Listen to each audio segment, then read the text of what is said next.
मौलाना सरदार अहमद साहब रहमतुल्लाह अलैह के पास ना एक बूढ़ी अम्मा अपना बेटा छोड़ गई। तो हज़रत साहब ने को 2, 4, 5 महीने रखा। तो बाद में उसकी अम्मा को बुला के कहा कि भाई तू बेवा है, बेटा तेरा यतीम है, मैं नहीं चाहता कि इसका वक्त ज़ाया हो। ये पढ़ने वाला कोई नहीं, सारे नहीं भाई पढ़ने वाले होते। अब यहाँ वाला माँ बैठे हैं, मैं बेअदब भी ना हो जाऊँ। कुछ पूरे 8 साल लगा के भी आ जाते हैं, सनद भी उनके पास होती है। नाराज़ ना हो जाना, ये तो सब अच्छे लोग हैं। सनद होती है पर पता कोई नहीं होता। ये आला हज़रत ने लिखी है बात। सनद होती है, पूरी डिग्री होती है, उस पर कई लोगों के साइन भी होते। तो बहुत सारे तालिब इल्म ऐसे होते हैं जो मदारस में कहते हैं मैं फाजल फलां हूँ, लेकिन कोई शय पास। तो मौलाना सरदार अहमद साहब मुहद्दिस आज़म पाकिस्तान रहमतुल्लाह अलैह उस बूढ़ी को कहने लगे तेरा बेटा कुंद देना है, पढ़ना पढ़ाना इसने कुछ भी नहीं। तो यतीम बच्चा है, कल को तो कहेगी कि मेरे बेटे ने वक्त ज़ाया किया तो वापस ले जा। बूढ़ी अम्मा रोने लग गई, कहने लगी मैं पढ़ाने तो नहीं लाई थी, मैं तो आपको रब का वली समझती हूँ, मैं तो नौकरी कराने लाई थी। नौकरी हज़रत अनस बिन मालिक कहते हैं मेरी अम्मा भी हुजूर की बारगाह में दे गई थी। तो हुजूर की बारगाह में ये नहीं कहा था कि या रसूलल्लाह पढ़ा दें, हाँ हाँ मैं जिम्मेदारी से बात कर रहा हूँ। ये नहीं कहा था हुजूर मुजाहिद बना दें, ये थोड़ी कहा था कि या रसूलल्लाह सल्लल्लाहु तआला अलैहि वसल्लम से मुफस्सिर मुहद्दिस मुहक्किक मुफ्ती बना दें। हज़रत अनस की अम्मा कह गई थी सोनिया जब तक ये रहेगा ना आपकी नौकरी करेगा, ये घर के काम काज करेगा, ड्यूटी करेगा, हुजूर ये आपकी नौकरी करेगा। तो मेरे महबूब ने फिर दुआ कर दी, अल्लाह इसे बरकत अता फरमा। तू समझता है खिदमत वाला खाली रह जाता है? जितना जायका खिदमत वाले को मिलता है, जो उसके नसीब में आता है, वो किसी का नसीब कहाँ भाई। हजरत अनस कहते हैं हुजूर ने दुआ कर दी, बरकत की। मुझे तो खेती बाड़ी आती भी नहीं थी, पर लोगों के बाग में साल में 1 दफा फल लगता था, मेरे बाग में 2 दफा लगता था। हुजूर ने दुआ कर दी अल्लाह इसे औलाद दे। फरमाते हैं मेरे बेटे, मेरे पोते, मेरे नवासे, मेरी बेटियां, फरमाते हैं मैं जिंदा हूं और मेरी 100 औलादे मौजूद हैं। परेशान हो गया 100 सुन के बच्चे 2 ही अच्छे, 100 औलादे मेरी मौजूद हैं। हजरत अनस बिन मौलाना सरदार अहमद साहब के पास ना छोड़ गई बच्चा, कहने लगी हजरत जी मैं को पढ़ाने के लिए थोड़ा छोड़ गई हूँ, मैं तो इसलिए छोड़ के गई हूँ कि आप मेहरबानी करें, खिदमत कराएं। तो हजरत जी कहने लगे कोई ऐसा काम ही नहीं, खिदमत वाला क्या कराऊं। कहने लगी पट्ठे पवा लिया करो जी। हूँ लड़ पेंदे ने, कहने ने बच्चे काम करते हैं मदरसे का। हालांकि अब कहाँ बच्चे काम करते हैं, अब तो गुजर गया दौर, अब तो बच्चे काम कराते हैं। अब बच्चे भी नाराज हो रहे हैं, घूर घूर के देख रहे हैं। सही कह रहा हूँ आपको, बच्चे काम कराते हैं, बच्चे कहाँ काम करते। कहने लगी ये चारा डाले करेगा आपकी भैंसों को। तो हजरत ने उसको कहा कि बीबी चारा मेरी भैंसों को डालने के लिए मैंने बंदा रखा हुआ है, तो तू जा ले जा। कहने लगी हाथ बांध के हुजूर मेहरबानी करें रख ले, चारा डालेगा। और पुत्र तवज्जो से चारा डालना हजरत की भैंसों को। रोने लगी, हजरत ने रख लिया, महीने का खर्चा भी देते। शाम को ना वो सारा दिन काम करता, शाम को आके पैरों में भी बैठ जाता। हजरत जी लाएं तेल थोड़ा सा, पैर ना दबा दूं। 8 साल साथ वाले पढ़ते रहे, ये बेचारा नौकरी करता रहा। मेरा रूप भी नहीं ते मेरा रंग भी नहीं, और मैनू यार मनान दा टंग भी नहीं। कभी कभी ना हजरत बिलाल हबशी फारग होते ना, तो नबी पाक की बारगाह में अर्ज़ करते हुजूर कोई काम तो नहीं, सारे हो गए, हुजूर जाऊं ज़रा, चले जाते। एक दिन सलमान फारसी कहने लगे या रसूलल्लाह ये बिलाल कहाँ जाता है। फरमाया जा देख के तो आ। हजरत सलमान वापस आए तो आके रोने लगे, कहने लगे सोनिया जब यहाँ से जाता है ना तो जाके सैयदा फातिमा की चक्की पीसनी शुरू कर देता, बीबी साहबा के काम करने लगता है, घर में जाके असनैन की ड्यूटी करता है, वहाँ भी काम यहाँ भी काम। वो चारा डालता रहा, उसने चारा डाला। हजरत मुहद्दिस आज़म की भैंसों को दस्तारे फजीलत का वक्त आ गया, सारे पगड़ियाँ सजा के आ गए, आज दस्तार होगी। ये ना पीछे होके बैठ गया, चूँकि पढ़ा ही नहीं था तो दस्तार का है कि दस्तार तो उसकी जो पढ़ेगा, हमने तो पढ़ा ही नहीं, हमने तो यार पढ़ा, घर पढ़ा, ड्यूटी करी। हज़रत मुहद्दिस आज़म रहमतुल्लाह अलैह के यहाँ जब ऐलान होने लगा ना कि अब दस्तार होगी, तो हज़रत ने पहला ऐलान उसका फरमाया। तो मजा वाला बंदा कपड़े भी कदी कदी बदलता है ना, वो कहता है जिस हाल में भी था मैं पलट के देखने लगा कि पढ़ा पढ़ाया तो है, कोई शय नहीं। तो ये माजरा क्या है, पीछे से उठ के आए। तो कहते हैं बाकियों की दस्तार किसी आलिम ने की, किसी सूफी ने की, लेकिन ये भैंसों को चारा डालने वाला जब आया तो मुहद्दिस आदम ने फरमाया पगड़ी के बाल को कोई हाथ ना लगाए, ये सारी दस्तार मैंने करनी है। और फरमाते हैं हजरत बाल भी देते जाते थे और आंसू भी बहाते जाते थे, माथा भी चूमते थे और फरमाते थे दस्तार के बाद चला तो नहीं जाएगा यार, मुझे तो इबादत भी नहीं रह गई, मुझे तो चाबियों को भी नहीं पता कौन सी कहाँ रहती है, जाएगा तो नहीं तू? तो रो पड़ा, कहने लगा सोने जाए तो वो जिसके पल्ले कुछ है हो, आता जाता तो है कुछ नहीं, मुझे किसने रखना है, मैंने कहाँ जाना है, इधर कहाँ तो इधर ही रहूँगा। वो उस तालिब इल्म के सारे उस्ताद भाई कहते हैं उसने दस्तार कराई, पढ़ा पढ़ाया कुछ नहीं, पर जो मसला अड़ जाता था ना, वो जो अड़ जाता था ना, वो जाके उससे पूछते थे तो किताबें खोलने की ज़रूरत नहीं पड़ती थी। मौलाना अमजद अली साहब आज़मी रहमतुल्लाह अलैह फरमाते हैं यकदम आला हजरत का दरवाज़ा खुला, ये भी मेरे आला हजरत की ज़िंदगी है, इसे भी देखो, यकदम दरवाज़ा खुला तो बूढ़े इमाम के पैरों में जूता कोई नहीं और आला हजरत सर पट दौड़े। मैं करीब गया, मैंने कहा हुजूर मैं सदके जाऊं, कहाँ जा रहे हो? कहने लगे किसी ने बताया मेरा मुर्शद का बेटा रेलवे स्टेशन से गुजरने वाला है, अमजद अली देर न कर यार, कहीं शहजादा नाराज ना हो जाए, मेरे मुर्शद का बेटा, मेरे शेख का पोता, यार जरा जल्दी कर। कहते हैं आला हजरत दौड़े रेलवे स्टेशन पे, उन्हें अगर फतवे लिखने आते थे किल के रजा है खंजरे खूंखार बरकबार, तो वो ये भी कहा करते थे कैसे आकाओं का बंदा हूं रजा, बोल बाले मेरी सरकारों के। दौड़े गए रेलवे स्टेशन पे और बूढ़े शेख सदरुल शरिया कहते हैं मैंने कहा हुजूर मैं ना चला जाऊं? कहने लगे ना पुत्र, मैंने बड़ा नमक खाया उस घर का, मैंने बड़ी नौकरी करी है, मेरी अपनी ड्यूटी है, तुम्हारी तो नहीं ना। मेरे शेख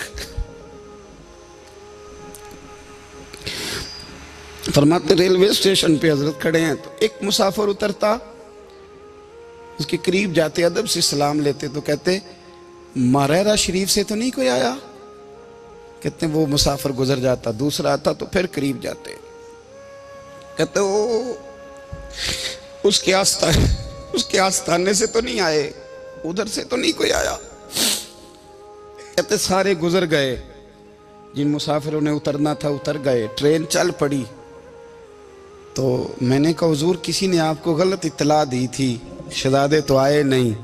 कहने लगे यार इत्तला गलत थी या ठीक थी, पर यहाँ तक आने का मज़ा बड़ा है। आप समझ सकते हैं आला हजरत के दो बेटे हैं, हुज्जतुल इस्लाम मौलाना हामिद रजा खान साहब और मुफ्ती आज़म आलम इस्लाम, दोनों शहजादे इतने बड़े शहजादे थे कि दोनों अपने अपने वक्त के सबसे बड़े मुफ्ती हुए। ये भी तो मेरे आला हजरत है ना, इसको भी तो जरा समझो ना। खुशकी और फिर खुशकी और फिर खुशकी।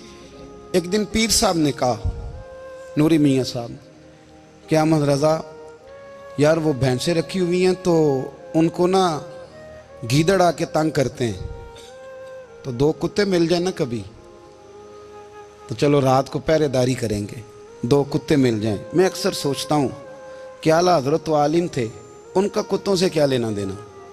हजरत जी आपने कुत्तों की बात करनी थी तो किसी दुनियादार से करते, दो कुत्ते मिल जाएं तो ज़रा जानवरों की देखभाल करेंगे। फरमाया हुजूर सवेरे ही आ जाएंगे। भाई आपका तो ये शुगर ही नहीं, तो आप कहाँ से लाएंगे?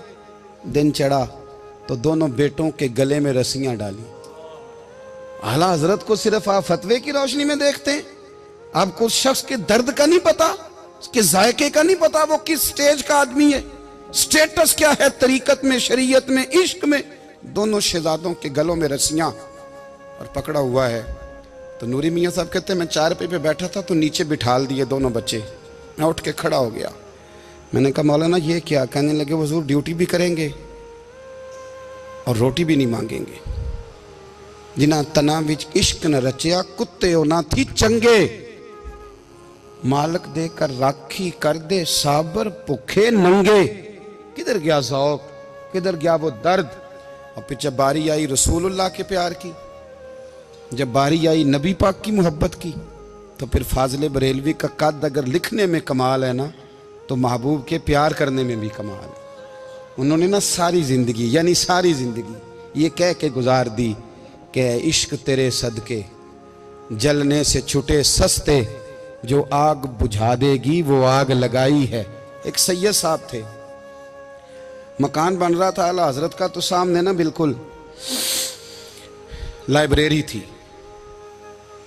तो जब मकान बन रहा होता है तो तब सारे मिस्त्री मजदूर अंदर ही होते हैं, तो सब का आना जाना था, सब लोग आते जाते थे बिला झिझक। तो वो सैयद साहब भी एक दिन आ गए, सामने लाइब्रेरी में मिले, फिर चले गए। कुछ दिनों के बाद घर मुकम्मल हो गया, अब औरतें भी आ गईं। तो शाह जी को पता नहीं था, वो पुराना ही माहौल समझ के ना, मौलाना ज़फ़रुद्दीन बिहारी कहते हैं पुराना ही माहौल समझ के तो अंदर आ गए। और जैसे ही अंदर दाखिल हुए, सामने घर की औरतें देखी, तो शाह जी माजरत माजरत माजरत करते परेशान हो गए। और फिर जब दोबारा पलटने लगे तो आला हजरत दौड़ के गए, हाथ चूमे, कहने लगे शाह जी आपको तो पता नहीं था, और आप मेहरबानी करें ये माजरत वाला लफ्ज़ वापस लें, ये मेरे घर की औरतें नहीं, ये तो सैयदों की बांदियाँ हैं, ये तो नौकरानियाँ हैं, तो आप मेहरबानी करें, ये अंदाज आपका जो है ये दुरुस्त नहीं, आप मेहरबानी पर अंदर आएँ। और फिर सारे ख़ानदान को लेके पर्दे के पीछे खड़ा किया और कहने लगे शाह जी को गलती लग गई, उन्होंने हमसे माजरत की, अब हम सारे मिल के उनसे माजरत करेंगे, इसलिए कि ये रसूलुल्लाह का ख़ानदान। यार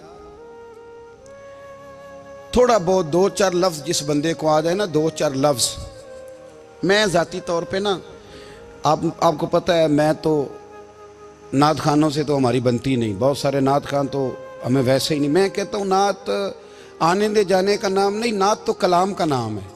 किसी बुजुर्ग की बात पढ़ो, कुछ मतलब उसमें कुछ ज़ौक़ हो, कुछ दर्द हो, ये क्या बात हुई जो आजकल काम शुरू है। लेकिन आपको पता है हम नात खां की भी इज़्ज़त करते हैं।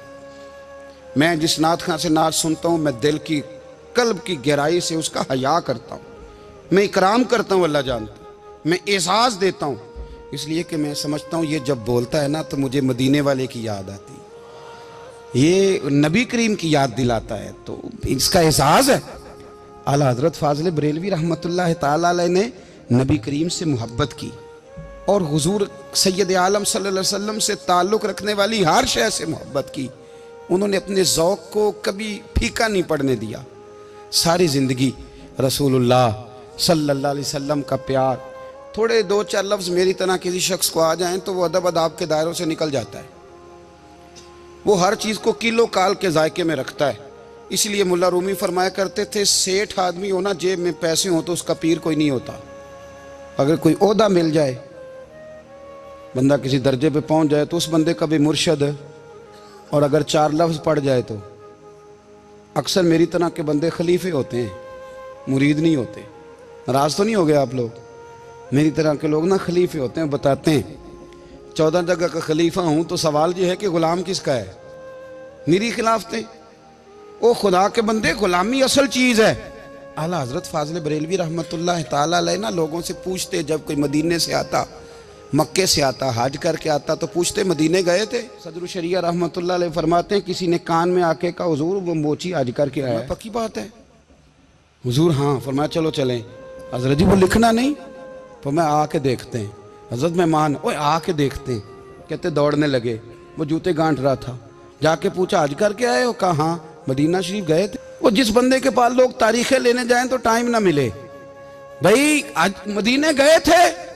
कहने लगा जी बड़ा करम किया सरकार ने, मैं तो 1.5 महीना रह के आया हूं।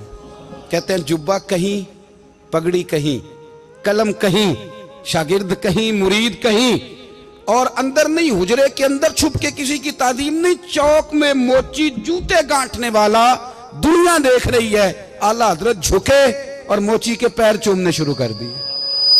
लोग पकड़ दें, हुजूर ये क्या? वो भी पैर, कहने लगे पीछे हट जाओ, ये वो कदम है जो मेरे मुस्तफ़ा करीम के दरे दौलत से होके आए। हरम की जमीन और कदम रख के चलना, अरे सर का मौका है वो जाने वाले। ये जायका, ये दर्द, तो आला हजरत ने ना ज़ौक़ वाली जिंदगी गुजारी, अदब वाली जिंदगी गुजारी, प्रेम वाला वक्त गुजारा, इश्क वाला वक्त गुजारा। हजरत बिलाल हबशी कभी सिपा सालार बने थे किसी जंग में, किसी सूबे के गवर्नर बने हो? बोलो तो सही यार। उनका तारुफ क्या था?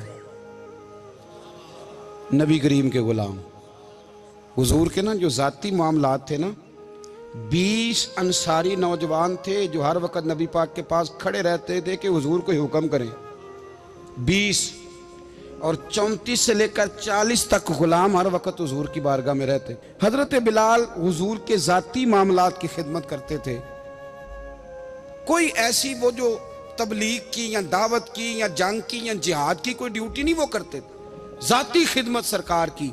हजरत उमर फारूक वो शख्स हैं कि जिन्होंने कभी किसी बंदे को खातर में नहीं लाए वो, लेकिन जब हजरत बिलाल आते थे ना तो जनाब उमर उठ के खड़े होते थे, कुर्सी छोड़ते थे और फिर एक नारा लगाते थे, कहते थे या बिलाल अंता सैयदुना, बिलाल तू हमारा सरदार है यार, तू हमारा। यानी इश्क का ज़ौक़ पूरा करना उन्हें भी आता था। इसलिए मेरा मशवरा है, मेरी राय है, और जो मेरा हुक्म मानने वाले हैं उनके लिए मेरा हुक्म है कि ज़ौक़ ना कभी भी ख़राब करना, कभी भी ना ज़ौक़ ना ख़राब करना, अपना लुत्फ़। मैंने कई दफ़ा, मैं पहली दफ़ा मदीना शरीफ हाज़िर हुआ तो एक बाबा जी मेरे आगे आगे थे, तो उनको ना धक्के मार रहा था। वो सामने खड़े होते हैं ना, अल्लाह खैर फरमाए, अपनी अपनी ड्यूटियाँ ना, उनकी भी एक ड्यूटी है ना जी। तो वो धक्के मार रहा था तो बाबा उसे कह रहा था तेरी खैर होवे पहरेदारा, रोजे दी जाली चुम लैन दे। उन्हें फिर धक्का मारिया तो फिर उन्हें कहता तेरी खैर होवे पहरेदारा। मैंने, वो बिल्कुल अनपढ़ बाबा जी थे पर मुझे उन्होंने बहुत बड़ी बात समझा दी, मैंने उनसे बड़ा सीखा, मिंबर पे जिक्र कर रहा हूँ। वो तीसरी दफा फिर धक्का मारा, तेरी खैर होवे पहरेदारा, रोजे दी जाली। तो बाबा जी बाहर निकल आए तो मैं भी पीछे निकल आया। तो मैंने कहा बाबा जी यहाँ कुछ इन्होंने बांग्लादेशी और हिंदुस्तानी भी रखे हुए हैं, पर ये तो अरबी था खालस। उन्होंने कदों तो भी समझ आती सी, तुसी पंजाबी का शेर सुनाई जा रहे हो। कहते पुत्र मैनू भी पता है उन्होंने नहीं समझ आ रही, पर मैं तो अपना रांझा पै राजी करता सा। मैनू पता है उन्होंने कहा ओ यार असी रांझा भी तो राजी करना है कि नहीं, कि सारी जिंदगी किलो काल के झगड़े में पड़े रहना। ऐ इश्क तेरे सदके जलने से छुटे सस्ते, जो आग बुझा देगी वो। और एक जगह पे आला हजरत कहते हैं जान दे दी वादा दीदार पर, हमने जान दे दी। हाँ, खाली उसने वादा किया था कि आऊंगा, आया नहीं था, पर जान हमने पहले दे दी। तो इसलिए ना ज़ौक़, शौक़, प्यार, वारफ्तगी, मोहब्बत असातिज़ा के लिए, बुजुर्गों के लिए, उलमा के लिए, मशाइख के लिए, बड़ों के लिए, ना ज़ौक़ ना कभी ख़राब होने पाए। अल्लाह आपको सलामत रखे। और कुछ दुआएं मैंने दे दी हैं, कुछ अल्लाह जानता है मेरे दिल में हैं, वो मैं देता रहता हूँ। अल्लाह आपको हमेशा शाद व आबाद फरमाए।